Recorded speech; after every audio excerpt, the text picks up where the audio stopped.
90 गुणस्थान वाले, और 2 क्षपक वो भी 8वें 90 गुणस्थान वाले, और केवल लोभस्य च, केवल लोभ माने 10वां गुणस्थान, इनका भी अकषायणांच, और कषाय रहित जो है उनका सामान्य उक्त काल, सामान्य में जो कितना काल बतलाया था उतना ही है। अब ज्ञान मार्गणा में ज्ञानानुवादेन मत्यक ज्ञानी श्रुता ज्ञानीषु, 2 मिथ्या ज्ञान है, मति और शुद्ध, कुमति और कुश्रुत भी बोलते हैं अपन। मिथ्या दृष्टि सासाधन सम्यक दृष्टियों हो, मिथ्या दृष्टि और सासाधन सम्यक दृष्टि, इन 2 गुणस्थानों का सामान्यवत, सामान्य के समान काल है। विभंग ज्ञानीषु, विभंग ज्ञानियों में मिथ्या दृष्टि नाना जीवापेक्षया सर्वकाल है। मिथ्या दृष्टि जीवों का, मिथ्या दृष्टि गुणस्थान का नाना जीवों की अपेक्षा सर्वकाल है, क्योंकि नरक और देवगति में रहना ही है अवधि ज्ञान के साथ मिथ्या दृष्टियों को। विभंग अवधि एक जीवन प्रति जगन्य अंतर मुहूर्त, एक जीव की अपेक्षा जगन्य से अंतर मुहूर्त काल है। कैसे? तो कोई जीव देवगति में या नरक गति में उत्पन्न हुआ और फिर अवधि ज्ञान को प्राप्त कर लिया उसने, क्योंकि वहां भव प्रत्यय अवधिर देवनारकाणम, भव प्रत्यय अवधि ज्ञान हो जाता है, वहां जाते ही साथ अवधि ज्ञानावरण का क्षयोपशम होता है, तो उनको देशावधि ज्ञान प्राप्त होता है। तो जैसे ही देशावधि ज्ञान प्राप्त किया तो उसके अंतर मुहूर्त में उसने सम्यक दर्शन भी प्राप्त कर लिया, तो मिथ्यात्व गुणस्थान छूट गया ना। तो मिथ्यात्व गुणस्थान छूट जाने पर किसी अन्य गुणस्थान में चला गया, तो एक जीवन प्रति जगन्य अंतर मुहूर्त है। अवधि ज्ञान के साथ मिथ्यात्व गुणस्थान का काल कितना बना? जगन्य से अंतर मुहूर्त बना। उत्कर्षेण अधिक से अधिक 33 सागरोपमाणी देशोनानी, 33 सागरोपम कुछ कम हो सकता है। मिथ्या दृष्टि का उत्कृष्ट काल है विभंग ज्ञान में। कुछ कम क्यों? क्योंकि प्रथम अंतर मुहूर्त में जब तक वो पर्याप्तक नहीं बन जाता तब तक अवधि ज्ञान प्रकट नहीं होता, तो उतना अंतर मुहूर्त कटा लेना। बाकी पूरे 33 सागर तक मिथ्यात्व का तो उदय रहेगा, लेकिन अवधि ज्ञान न होने के कारण कुछ कम कर रहे हैं समय। समझ में आया? सरल है, जिनको नहीं आया वो बाजू वालों से पूछ लेना बाद में। सासाधन सम्यक दृष्टि ही सामान्योक्त काल है। सासाधन सम्यक दृष्टि गुणस्थान का विभंग ज्ञान के साथ सामान्य जो काल बतलाया उतना ही है। आभिनिबोधिक श्रुतावधि मन पर्याय केवल ज्ञानी नाम से सामान्योक्त है। फिर ये 5 जो सम्यक ज्ञान है उनसे युक्त जीवों का जो भी काल है वो सामान्य में जितना बतलाया उतना ही है। इसके आगे संयम अनुवादेन, संयम मार्गणा की अपेक्षा सामायिक छेदोपस्थापन परिहार विशुद्धि सूक्ष्म सांप्राय यथाख्यात शुद्धि संयता नाम, 5 प्रकार के जो संयम होते हैं उनसे उनकी शुद्धि को प्राप्त जो संयत है उनका संयता संयता नाम, 5म गुणस्थान वाले संयमियों का, संयता संयत वाले जीवों का। असंयतानांच चतुर्णाम, असंयत 4 गुणस्थान वाले होते हैं। कौन से? पहला, दूसरा, तीसरा और चौथा। इन सब का सामान्य उक्त काल, सामान्य जो काल बदलाया था उतना ही है। दर्शन अनुवादेन, अब दर्शन मार्गणा है। चक्षुर दर्शनीषु, चक्षुर दर्शनियों में मिथ्या दृष्टि नाना जीवापेक्षा सर्वकाल है। मिथ्या दृष्टि गुणस्थान का नाना जीवों की अपेक्षा से सर्वकाल है।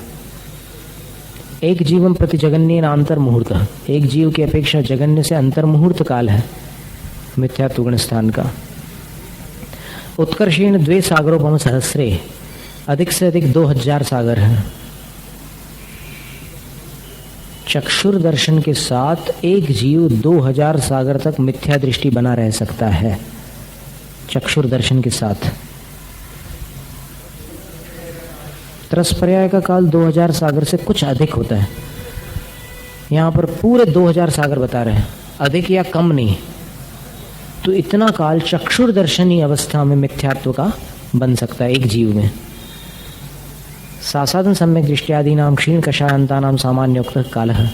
दूसरे से 12वें गुणस्थान वाले जीवों का चक्षुर दर्शन में सामान्य जो काल बतलाया था उतना है। अचक्षुर दर्शनीशु, अब इसके बाद अचक्षुर दर्शनियों में मिथ्या दृष्टियादि क्षीण कषायांता नाम सामान्य उक्त काल है। पहले से 12वें गुणस्थान तक जीवों का सामान्य कहा हुआ काल है। अवधि केवल दर्शनिनोर, अवधि दर्शन और केवल दर्शन वाले जीवों का अवधि केवल ज्ञानीवत, अवधि और केवल ज्ञानियों के समान ही काल है। लेश्यानुवादेन, अब लेश्या मार्गण है। कृष्ण नील कपोत लेश्यासु, कृष्ण नील और कपोत लेश्या में मिथ्या दृष्टि गुणस्थान का नाना जीवापेक्षा सर्वकाल है, नाना जीवों की अपेक्षा सर्वकाल है। एक जीवम प्रति जगन्नीनांतर मुहूर्त है, एक जीव की अपेक्षा कम से कम अंतर मुहूर्त काल है, क्योंकि फिर लेश्या बदल जाएगी। उत्कर्षेण, अधिक से अधिक कितना काल है? 33 सप्तदश सप्त सागरोपमाणी सातिरेकाणी। कृष्णनील कापोतलेश्या में मिथ्या गुणस्थान का अधिकतम काल कितना है वो बतला रहे हैं। तो 33 सागर, 17 सागर और 7 सागर प्रमाण है। 33 सागर कृष्णलेश्या, 17 सागर कापोतलेश्या और 7 सागर नील लेश्या होगी, 17 सागर और 7 सागर कपोतलेश्या है। सातिरेकाणी, कुछ अधिक मिला लेना उसमें। अधिक क्यों? क्योंकि इन नरकों में जाने के पहले वैसी लेश्या रूप परिणाम बन जाते मरण के काल में। जैसे श्रेणिक राजा को प्रथम पृथ्वी में जाना था, तो मृत्यु काल में कपोतलेश्या नियमतः हो गई। कोई भी जीव नरक जाने वाला, अगर सप्तम पृथ्वी या कृष्ण लेश्या वाले नरक में जाने वाला है, तो उसको यहाँ से मरते समय तदनुरूप लेश्या बन जाएगी, वैसे ही भाव हो जाएंगे। सासाधन सम्यक दृष्टि सम्यक मिथ्या दृष्टियों हो, दूसरे तीसरे गुणस्थान का सामान्य उक्त काल, सामान्य जितना काल बतलाया था उतना ही है। कहाँ पर? कृष्ण नील कपोतलेश्या में। फिर असंयत सम्यक दृष्टेर नाना जीवापेक्षा सर्वकाल, नाना जीवों की अपेक्षा चौथे गुणस्थान का काल सर्वकाल है। एक जीव प्रति जगन्नीन अंतर मुहूर्त, एक जीव की अपेक्षा कृष्ण नील कापोत में चौथे गुणस्थान का काल जगन्य से अंतर मुहूर्त है। गुणस्थान बदल जाए तो फिर उसका काल अंतर मुहूर्त आ जाएगा। उत्कर्षेण, अधिक से अधिक 63 सप्तदश सप्त सागरोपमाणी देशों नानी, अधिक से अधिक काल, इसीलिए यहाँ पर अधिकतम काल बता रहे हैं। नहीं तो फिर पहले पृथ्वी में भी कपोतलेश्या है, पहली पृथ्वी में एक सागर आए हुए, वो क्यों नहीं बताई? क्योंकि अभी कौन सा काल बता रहे हैं? उत्कृष्ट काल बता रहे हैं। तो उत्कृष्ट काल कपोतलेश्या का कहाँ बनेगा? तीसरी पृथ्वी में। तो यहाँ पर भी जो चर्चा है चौथे गुणस्थान के काल की बात कर रहे हैं। अधिक से अधिक 33 सागर, 17 सागर और 7 सागर कृष्ण नील और कपोतलेश्या के साथ, देशों नानी, कुछ कम। कुछ कम क्यों? क्योंकि पैदा होते समय सम्यक तो नहीं होगा साथ में, ठीक है ना। अंतर मुहूर्त बाद सम्यक दृष्टि बन गए तो फिर उतना काल हो जाएगा। सप्तम पृथ्वी में वो भी आखिरी में घटा लेना, क्योंकि आखिरी में मिथ्यात्व में ही आना पड़ता है सप्तम पृथ्वी में, तो उतना काल और कम कर लेना। फिर तेज पद्मलेशयोर मिथ्या दृष्टि असंयत सम्यक दृष्टियोर नाना जीवापेक्षा सर्वकाल। फिर पीत और पद्मलेशया में पहले और चौथे गुणस्थान का नाना जीवों की अपेक्षा सर्वकाल है। एक जीव प्रति जगन्नीन अंतर मुहूर्त, एक जीव की अपेक्षा कम से कम अंतर मुहूर्त। उत्कर्षेण, अधिक से अधिक द्वे सागरोपमे, 2 सागरोपम। अष्टादश और 18 सागरोपम भी हो सकता है। सागरोपमाणी सातिरेकाणी, कुछ अधिक क्यों? क्योंकि यहाँ से वहाँ जाते समय उसकी लेश्या वैसी बन जाएगी जहाँ जाने वाला है।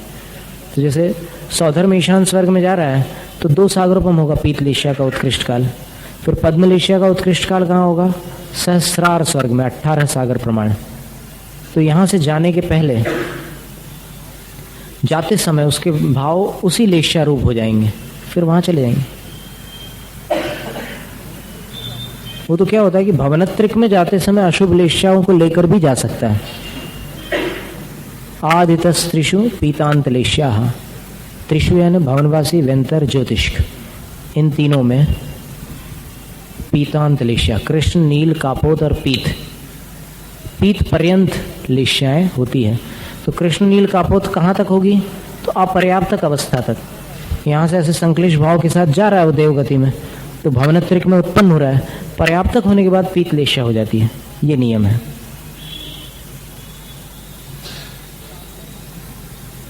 सासाधन सम्यक दृष्टि सम्यक मिथ्या दृष्टियो हो सामान्योक्त काल। दूसरे तीसरे गुणस्थान का पीत पद मलेशिया में सामान्य से जो काल बताया उतना है। संयता संयत प्रमत्ता प्रमत्ता नाम नाना जीवापेक्षा सर्व काल। पांचवें छठे और सातवें गुणस्थान का पीत पद मलेशिया में नाना जीवों की अपेक्षा सर्वकाल है। एक जीवन प्रति जगन्य नैक समय है, एक जीव की अपेक्षा कम से कम एक समय है। वो मरण से जब व्याघात हो जाए तब की बात है।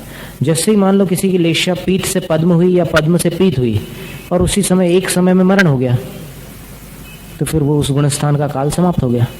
तो एक समय जगन्य काल आ जाएगा एक जीव की अपेक्षा।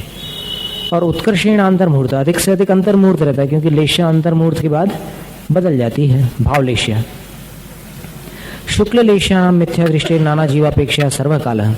शुक्ल लेश्या वाले मिथ्या दृष्टि जीवों का नाना जीवों की अपेक्षा सर्वकाल है, क्योंकि हमेशा ग्रैवेक में या और कहीं भी शुक्ल लेश्या वाले मिथ्या दृष्टि जीव मिल सकते हैं। एक जीवन प्रति जगन्य अंतर मुहूर्त, एक जीव की अपेक्षा जगन्य से अंतर मुहूर्त है। उत्कर्षेण 31 सागर उपमाणी सातिरेकाणी, अधिक से अधिक शुक्ल लेश्या के साथ मिथ्या दृष्टि गुणस्थान का काल 31 सागर से कुछ अधिक है। 31 सागर नवम ग्रैवेक का, और वहां से जाने के पहले यहाँ अंत में मृत्यु के काल में जो शुक्ल लेश्या रूप भाव होंगे तभी तो जाएगा वहां, तो उसको और मिला लेना साथ में। तो ऐसे शुक्ल लेश्या के साथ मिथ्यात्व का काल इतना लंबा हो जाता है, क्योंकि वहां लेश्या बदलेगी नहीं देव पर्याय में। सासाधन सम्यक दृष्टियादि संयोग केवल्यंता नाम अलेश्यानांच सामान्योक्त काल। दूसरे से 13वें गुणस्थान तक और लेश्या रहित जो 14वां गुणस्थान है, इनका भी काल सामान्य से जो बतलाया था उतना है। किंतु लेकिन संयता संयतस्य नाना जीवापेक्षा सर्वकाल। पंचम गुणस्थान में शुक्ल लेश्या का जो काल है वो नाना जीवों की अपेक्षा सर्वकाल है। एक जीवन प्रति एक जीव की अपेक्षा जगन्य नैक समय है, जगन्य से एक समय। उत्कर्षेण अंतर मुहूर्त, अधिक से अधिक अंतर मुहूर्त काल है। भव्यानुवादेन भव्य मार्गणा में भव्येषु भव्य जीवों में मिथ्या दृष्टि नाना जीवापेक्षा सर्वकाल है। पहले गुणस्थान का नाना जीवों की अपेक्षा सर्वकाल है। एक जीवापेक्षा द्वौ भंगौ, एक जीव की अपेक्षा दो भेद हो सकते हैं मिथ्यात्व का। मिथ्यात्व गुणस्थान के दो भेद बन सकते हैं। कैसे? अनादि सपर्यवसान साधि सपर्यवसानश्च। अनादि सपर्यवसान माने भव्य जीवों की बात चल रही है, तो अनादि सपर्यवसान माने कभी अंत होगा मिथ्यात्व का, और साधि सपर्यवसान, और साधि सपर्यवसान माने मिथ्यात्व में आ गया ऊपर के किसी गुणस्थान से और फिर ऊपर के किसी गुणस्थान में चला गया।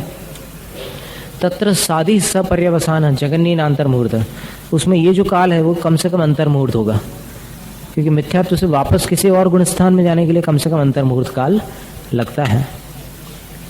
उत्कर्षेण अर्ध पुद्गल परिवर्तो देशो न, अधिक से अधिक कुछ कम अर्ध पुद्गल परिवर्तन काल बन सकता है मिथ्यात्व का, साधि मिथ्यात्व का। फिर सासाधन सम्यक दृष्टिया देवग केवल्यंता नाम सामान्योक्त काल है। दूसरे से 14वें गुणस्थान का जो काल है भव्य जीवों का, वो सामान्य में जितना बतलाया था उतना ही। अभव्यानाम अनादिरपर्यवसान, अभव्य जीवों का काल मिथ्यात्व गुणस्थान का अनादि अपर्यवसान, यानी सदैव वही रहेगा एक गुणस्थान। इसके आगे जो मार्गणाएं बची उसको अपन अगली बार देखेंगे। सर्वार्थ सिद्धि ग्रंथ आचार्य पूज्यपाद स्वामी द्वारा रचित तत्वार्थ की वर्तमान में उपलब्ध सबसे पहली टीका,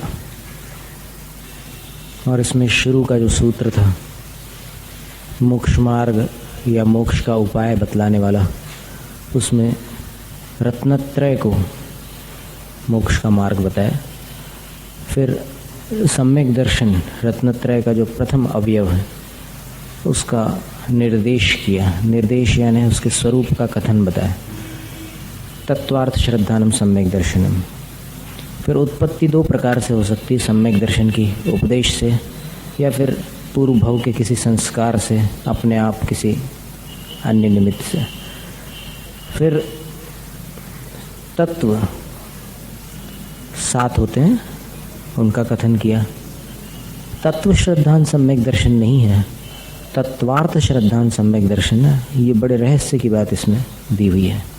7 तत्वों का श्रद्धान सम्यक दर्शन नहीं, उन तत्वों के साथ वो तत्व जिन पदार्थों में पाए जाते हैं, उन पदार्थों का भी जैसा स्वरूप है वैसा ही श्रद्धान करना। तत्वेन उपलक्षिता अर्थः तत्वार्थः, अपने अपने स्वरूप से युक्त जो पदार्थ हैं उसको तत्वार्थ कहते हैं, उनका श्रद्धान सम्यक दर्शन है। और फिर निक्षेप, इन तत्वार्थों को अथवा सम्यक दर्शन आदि को प्रस्तुत कैसे करना, तो 4 विधियां बताई। उन 4 विधियों को निक्षेप विधि कहते हैं। निक्षेप का अर्थ होता है रखना, उपस्थित करना, प्रस्तुत करना। तो नाम निक्षेप, स्थापना निक्षेप, द्रव्य निक्षेप, भाव निक्षेप। फिर इन निक्षेपों से प्रस्तुत किए गए जो पदार्थ हैं उनको जानने का उपाय, क्योंकि ये जानने का उपाय ही जैन दर्शन का प्राण है। ये उनने कह दिया, प्रमाण और नयों से इनको जाना जाता है। प्रमाण और नयों से जाना जाता है, तो प्रमाण क्या है? तो बोले कि जैन शास्त्रों में अपन अगर संग्रह रूप से देखें तो सम्यक ज्ञानम प्रमाणम, सम्यक ज्ञान को प्रमाण कहा है। तो सकलादेशो प्रमाणाधीनो, इसमें टीकाकार में, इसमें सर्वार्थ सिद्धि में आता है कि सबको ग्रहण करने वाला जो सम्यक ज्ञान है वो प्रमाण है। और विकलादेशो न्यायाधीनो इति, और विकलादेश मतलब अपूर्ण या एक पक्ष को जानना नय है। तो प्रमाण और नयों से पदार्थ का ज्ञान होता है। अब एक साथ सब कुछ जानना सामान्य बात नहीं है, इसलिए अंश अंश करके उस पदार्थ का निरूपण किया जाता है, यानी व्याख्यान किया जाता है। और फिर उस व्याख्यान के माध्यम से जब उसका परिपूर्ण जो अवधारण किया जाता है, निर्णय, तब उन दोनों नयों को सापेक्ष करके निर्णय करना पड़ता है। नय तो विकलादेश मतलब एक पक्ष का कथन करने वाला कोई भी अभिप्राय है या जानने वाला जो अंश है वो नय है। श्रुत ज्ञान के विकल्प को नय कहते हैं। और निक्षेप का मतलब क्या है कि उसको आप शब्दों में प्रस्तुत कर रहे हैं, किसी शब्द के माध्यम से या किसी और साधन से। स्थापना के द्वारा भी आप रख सकते हैं किसी बात को। स्थापना कर दी, प्रतिमा में जिनेंद्र भगवान की स्थापना कर दी वैसे। और फिर भूत या भावी पर्याय को विवक्षित करके वर्तमान में उसका निरूपण करना या उसको वर्तमान में वैसे प्रस्तुत करना, वो द्रव्य निक्षेप है। और फिर जो तत्काल परिणत पर्याय है उसको यथावत प्रस्तुत करना भाव निक्षेप है। और ये द्रव्य निक्षेप आदि चारों निक्षेप बड़े महत्वपूर्ण हैं, जिसमें कि द्रव्य निक्षेप थोड़ा गहन है। और द्रव्य निक्षेप को न समझने के कारण कई बार कुछ भ्रांतियाँ होती हैं, जैसे अभिषेक करना उचित है कि अनुचित।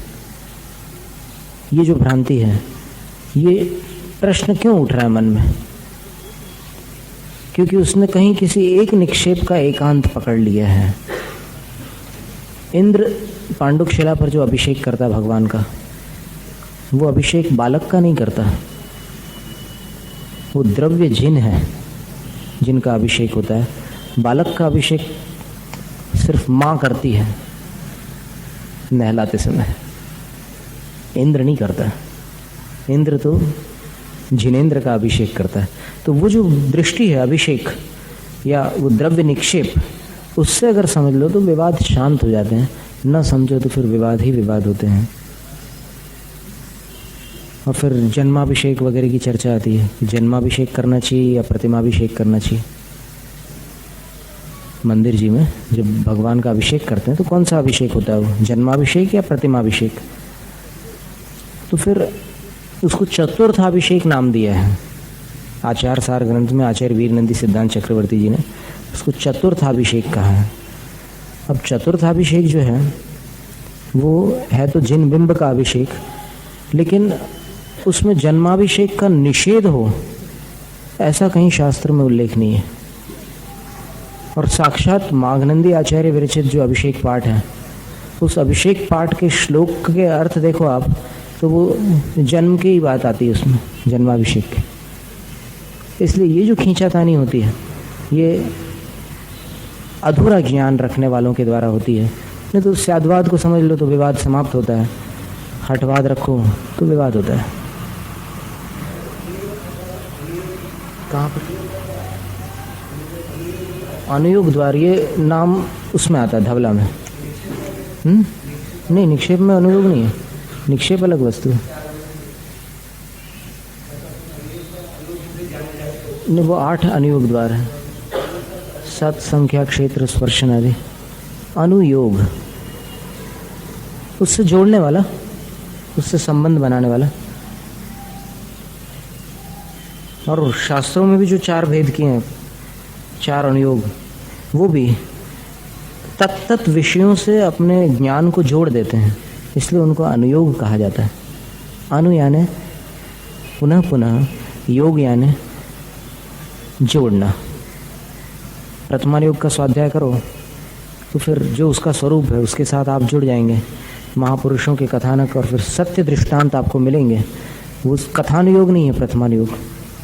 कुछ विद्वान बोलते हैं ना प्रथमानुयोग कथानुयोग है, कथानुयोग नहीं। कथाएं तो दुनिया में बहुत सारी हैं, परियों की कथा भी आती है, लेकिन जो पुराणों में और चरित्रों में जो कथा है वो कथा यथार्थ सत्य घटनाएं हैं। हाँ, प्रस्तुति का ढंग अथवा किसी बात पर जब स्ट्रेस देना होता है तो फिर उस पर ज़्यादा वजन दे दिया जाता है। वो एक अलग शैली होती है वो तो लेखक की। तो 4 अनुयोग, 4 निक्षेपों से प्रस्तुत जो विषय है उसको समझने का जो उपाय है वो प्रमाण और नय है। फिर और भी इनको जानना हो तो कोई उपाय है क्या, ये प्रश्न उठाने पर आचार्य कहते हैं कि है। निर्देश स्वामित्व साधनाधिकरण स्थिति विधानतः। निर्देश यानी परिभाषा बता दी किसी चीज़ की। सम्यक दर्शन शब्द सुना था, अब सम्यक दर्शन क्या वस्तु, उसकी परिभाषा क्या, तो तत्वार्थ श्रद्धानम सम्यक दर्शन, ये निर्देश हो गया। स्वामित्व, स्वामित्व यानी सम्यक दर्शन का स्वामी कौन, तो बताया जीव। तो स्वामित्व से भी परिचय मिलता है, उसका विशेष परिचय मिलता है। नहीं तो सम्यक दर्शन कोई आकाश का गुण तो है नहीं। तो ये पता चलना चाहिए ना कि सम्यक दर्शन किसके पास होता है, तो उसका जवाब है जीवस्य, जीव के पास। सामान्य न, विशेषण, विशेष से क्या करोगे, तो फिर उसके जितने भेद प्रभेद हैं उनको लगाना पड़ता है। फिर साधन, साधन का मतलब प्राप्ति का उपाय। कैसे प्राप्त होता है सम्यक दर्शन, तो उसमें वैसे तो उत्पत्ति की अपेक्षा सम्यक दर्शन 2 प्रकार का बताया, निसर्गज और अधिगमज। निसर्गज यानी बिना उपदेश के होने वाला, अधिगमज यानी कोई उपदेश सुन करके सम्यक दृष्टि बन गया वो। तो अब सम्यक दर्शन के 6 भेद बताए, वो उसके विधान में आ जाएंगे। फिर निर्देश, स्वामित्व, साधन। साधन जो होता है वो अंतरंग साधन तो दर्शन मोहिनी के क्षय, क्षयोपशम, उपशम से होता है। फिर और भी जो उसमें विवक्षित बातें हैं उसको ले लिए। अधिकरण, अधिकरण यानी आधार, माने कौन से स्थान पर सम्यक दर्शन होता है। जीव में होता वो तो ठीक है, तो जीव तो तीनों लोक में 343 राजु प्रमाण सारे क्षेत्र में भरे हुए हैं, तो सम्यक दर्शन किसको होगा, तो बोले कि लोक नाड़ी में उसका अधिकरण है। माने 30 जीव जहाँ पर रहते हैं वहीं सम्यक दर्शन होता है। फिर स्थिति, कौन सा सम्यक दर्शन कितने समय तक स्थित रहता है एक जीव के पास, तो फिर बता दिया कि औपशमिक सम्यक दर्शन अंतर्मुहूर्त रहता है, क्षयोपशमिक सम्यक दर्शन 66 सागर तक रहता है, और क्षयिक सम्यक दर्शन संसार की अपेक्षा जब तक संसार में है तब तक रहता है, और वो अधिक से अधिक 4थे भाव में मुक्ति को प्राप्त करता है। क्षयिक सम्यक दृष्टि अधिक से अधिक, वरना कम से कम में तो अंतर्मुहूर्त में भी मोक्ष हो सकता है क्षयिक सम्यक दर्शन वालों को। तो ऐसे उसके सब विकल्प बना दिया। फिर विधान यानी उसके जो प्रकार हैं वो बता दिए। सम्यक दर्शन का एक प्रकार देखो तो तत्वार्थ श्रद्धान सम्यक दर्शन है, एक हो गया। फिर दो भेद करो तो 3 प्रकार से 2 भेद हो सकते हैं, निश्चय व्यवहार, सराग वीतराग, निसर्गज अधिगमज। फिर और उसके भेद करते चले जाओ 10 भेद हो जाएंगे। आत्मानुशासन में 10 भेद बताया, आज्ञा सम्यक्त, मार्ग सम्यक्त, सूत्र सम्यक्त, बीज सम्यक्त, उपदेश सम्यक्त, ऐसे 10 भेद गिना दिए हैं। और फिर बोलते हैं कि श्रद्धात्री और श्रद्धातव्य, इनके हिसाब से उसके संख्यात, असंख्यात और अनंत भेद भी हो सकते हैं। श्रद्धान करने वालों की अपेक्षा से भेद करो, कितने हैं श्रद्धान करने वाले? तो बताया कि सारे लोक में असंख्यात जीव सम्यक दृष्टि हैं, चारों गतियों के मिलाकर। तो फिर उतने हो गए सम्यक दर्शन, क्योंकि एक जीव का सम्यक दर्शन दूसरे का सम्यक दर्शन नहीं हो सकता, वो तो उसका व्यक्तिगत है, तो वो एक सम्यक दर्शन, फिर सामने वाले का दूसरा कोई सम्यक दृष्टि, उसका सम्यक दर्शन, ऐसे करके असंख्यात भेद हो गए। फिर सम्यक दर्शन में विषयभूत जो पदार्थ हैं, एक सम्यक दृष्टि जीव जिनेन्द्र द्वारा प्रणीत अनंतानंत जीवों पर श्रद्धान करता है, तो वो अनंतानंत जीव एक नहीं है, अनंतानंत है। फिर अनंत विषय होने के कारण सम्यक दर्शन में अनंत का विकल्प बना दिया। इस प्रकार विधान में प्रकार आ गए सम्यक दर्शन के। और फिर जो प्राप्ति के उपाय के अंतर्गत साधन की बात चली थी, उसमें 6 साधन बताए थे। कौन से 6? फ्लैशबैक है, पढ़ चुके हैं अपन, फिर भी एक झलक अपन देख लें क्या है। एक था धर्मोपदेश, धर्म श्रवण। धर्म श्रवण करने पर किसी जीव को सम्यक दर्शन हो जाता है। फिर एक विकल्प था जाति स्मरण, पूर्व भव का स्मरण आने पर किसी को सम्यक दर्शन प्राप्त हो जाए। फिर एक विकल्प था जिन बिंब दर्शन, जिनेन्द्र भगवान के बिंब का दर्शन कर ले, सम्यक दर्शन हो गया। फिर नरकों की अपेक्षा से वेदना विभव, वेदना से जब वो अभिभव को प्राप्त होता है, अभिभूत हो जाता है, यानी बहुत तीव्र वेदना को जब प्राप्त होता है, तब उसको ख्याल आता है कि यदि मैं धर्म पर श्रद्धा करता या मुझे सम्यक दर्शन होता तो यहाँ नहीं आना पड़ता। और उसको फिर धर्म पर श्रद्धा होती है वहाँ पर, तो सम्यक दृष्टि बन जाता वेदना से। वैसे तो वेदना में पश्चाताप तो बहुत लोग करते हैं, लेकिन सम्यक दृष्टि बनने वाले जीव उनसे कम है पश्चाताप करने वालों से।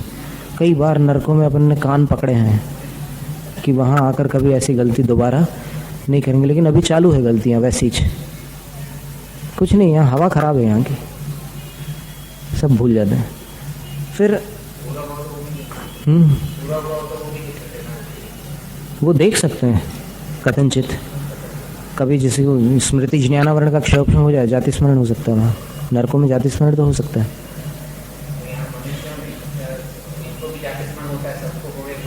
नहीं, जाति स्मरण के लिए कुछ नियम है ऐसे। आचार्य उग्रादित्य महाराज ने कल्याणकारक ग्रंथ में बताया है कि जो बगैर मोड़े वाली गति से उत्पन्न होता है, ऋजु गति से उत्पन्न होने वाला मनुष्य या कोई भी जीव जाति स्मरण को प्राप्त हो सकता है। यानी बीच में अनाहरक नहीं होना चाहिए, उसको कार्मण काय योग में नहीं आना चाहिए। फिर अब इसमें कई तीर्थंकर भी जाति स्मरण को प्राप्त हो चुके हैं। हाँ, ये तो कोई नियम नहीं है, बिल्कुल नहीं। जाति स्मरण एक निमित्त बन सकता है सम्यक प्राप्ति में। अब जाति स्मरण किसी को कुछ दूसरे प्रकार का हो जाए, जैसे काल सौकरिक को हुआ था, उत्तर पुराण में कथा आती है, उसको मालूम था कि मैं 7 भव से मनुष्य हूँ, तो उसको इस बात पर कभी विश्वास ही नहीं हुआ। भगवान कहते थे कि मनुष्य पर्याय दुर्लभ है, बोले कि बड़े पुण्य से मिलती है। वो बोले कि मैंने कौन सा पुण्य किया, मैं तो 7 जन्म में पाप करता आया हूँ, फिर भी मनुष्य बन रहा हूँ। तो ये सब बकवास है उन्हें। लेकिन उसके बाद फिर 7वीं पृथ्वी में उत्पन्न होता है, तो वहां जाकर के यदि पश्चाताप हो जाए तो जाति स्मरण से सम्यक दर्शन प्राप्त हो सकता है। लेकिन सप्तम पृथ्वी में बड़ी दुर्दशा है जीव की, वेदना जन्य दुर्दशा अलग है, लेकिन वहाँ एक ऐसी परिणति होती है जीव की कि अंतर मुहूर्त बाद वो सम्यक दृष्टि तो बन सकता है, मरने के पहले वो वापस मिथ्या दृष्टि बनेगा और मरेगा तो तिर्यंच गति में ही जाएगा और जहां जाएगा वहां सम्यक दृष्टि नहीं बन पाएगा।